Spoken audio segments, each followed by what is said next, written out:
Hello, Gene Schwimmer here. Welcome to today's vlog. I think the first order of business today should be to apologize for the terrible quality of yesterday's vlog. As I said yesterday, I'm in New York this week. I came back to visit. I've been in Tennessee since January. I moved there after 40 years. You know that if you've been watching my vlog for a while. I decided to come back to New York for a week just to visit old friends, but also to see what's happened to the city and to see what it feels like, or to feel what it's like to come to the city as a visitor instead of as somebody who's coming home to a place where he lives. I tried recording by just holding the camera up in front of me. So I'm recording on a point and shoot camera, which is actually a pretty good camera. The quality is actually pretty good, but I don't have, you see I'm not wearing a mic, and I think you can also see that, unlike yesterday where the image kept changing and it was a very close look of my face. I went out and I spent $10 I spent to up the quality for all of you, my watchers, my listeners, my visitors. I got a little tabletop tripod. That's what I'm using right now. So I'm not holding the camera anymore. The tripod is holding the camera. So at least you get a steady image. So I hope that makes it a little bit easier to watch. So what do I want to do today? I can't really follow news events as closely as I usually do. So I'm just going to talk about a general subject that I think needs to be discussed and just add my own little insight, which is the whistleblower. The Republicans are saying, especially in the Senate, you have the House Republicans requesting to question the whistleblower, to bring him in to testify before the Intelligence Committee. Adam Schiff, the chairman, is refusing to do that. The Senate is insisting, or at least Lindsey Graham is saying that the Senate is going to insist on having the whistleblower come in and testify. They emphasize how important it is for the whistleblower to testify, but they don't really say why it's so important beyond the president having a right to face his accuser, that it's necessary to put the whistleblower in context, to have the whistleblower in to explain who he talked to, whether he met Adam Schiff or any of the Democrats, to prepare his complaint before he filed the complaint, so on and so forth. But there's another important reason. It's related to the ones I just listed, but you have to think about the Russian collusion hoax. The Inspector General Horowitz is on the verge of releasing his report. As I understand it, it's just being combed over right now for redactions for any classified information that has to be kept out of the public eye. Other than that, the report is complete. Then you have John Durham in Connecticut.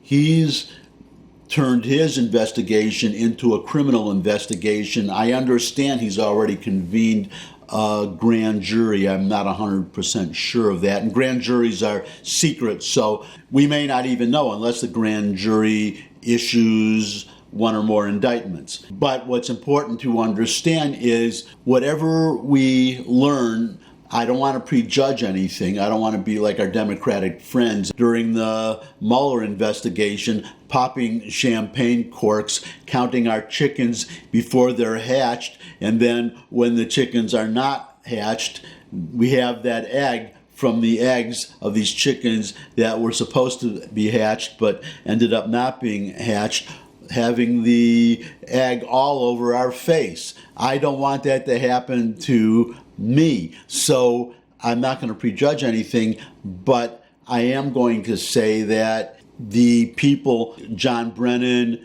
James Comey, Strzok, and Page, all of these people, you have to ask, how could they be so brazen to do what they did? The reason is it never occurred to them that Trump would win the election. They were so sure that Hillary Clinton would win that everything they did was really just, as Strzok said, insurance. Everything was just to stick the knife in a little deeper, make the defeat of Donald Trump that they were expecting to make it even more humiliating. It turned out not to turn out the way they expected it to turn out. That is, like, in my mind, what happened with the whistleblower. I can't mention the name because YouTube will take down the video if I mention the name. They already did it once. They privatized it, so I can't mention the name. Everybody knows who it is anyhow. I mean, let's not fool ourselves.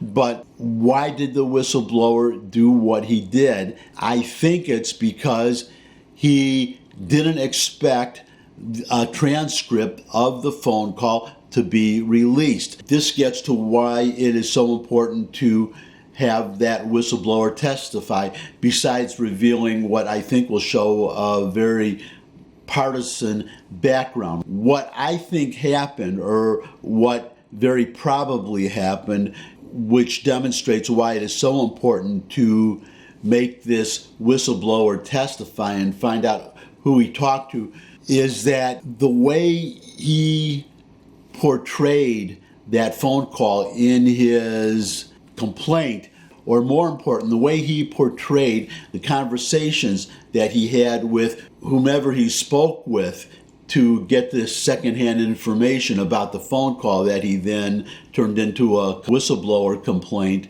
The implication is that somebody who was on that phone call spoke to the whistleblower expressing shock or concern about that phone call, that there was something wrong and that the whistleblower was just being a good citizen and relaying what this person who was on the phone call said. Somebody was on that phone call and spoke to the whistleblower and said, I can't believe what the president just said. He just demanded a quid pro quo, or he threatened, or whatever this person was supposed to have said. That's what we're supposed to believe secondhand. But I see another possibility given this whistleblower's background. And that is that somebody on the phone call informed the whistleblower, because the whistleblower, if it's who everybody thinks it is, was working in the White House, was in the intelligence community. It would have been natural, not unusual, for somebody on that phone call to talk to him. So he may well have just said, well, there was this phone call. I'm just telling you that there was this phone call. There was nothing wrong with it, just that it was a phone call. And this is what was discussed. But the whistleblower, being a partisan Democrat, being part of this conspiracy to get Trump out of office, to drive him out of office, might have said, well, that's innocent, but maybe I could spin this into something else. Maybe I can make this phone call sound nefarious and then take it to Democrats on the House Intelligence Committee. Just make this complaint, make it sound as bad as I can to prompt an investigation of the president, because I'm sure the president will never release the actual transcript. He's got it in a classified safe. He'll never release the transcript. And then the reason that the whistleblower would feel free to spin this phone call into something that it wasn't would be his assumption, similar to the assumption of the Russian hoax conspirators, that the president would never release the actual transcript or the memo of the call, because it's a conversation with a world leader. That material, as a matter of course, it's kept classified because it's very damaging to the presidency to release conversations, private conversations with world leaders. That's obvious, and it's so obvious that the whistleblower could be forgiven for just assuming that Trump would never actually release the transcript. And that's how it started out. He made this complaint,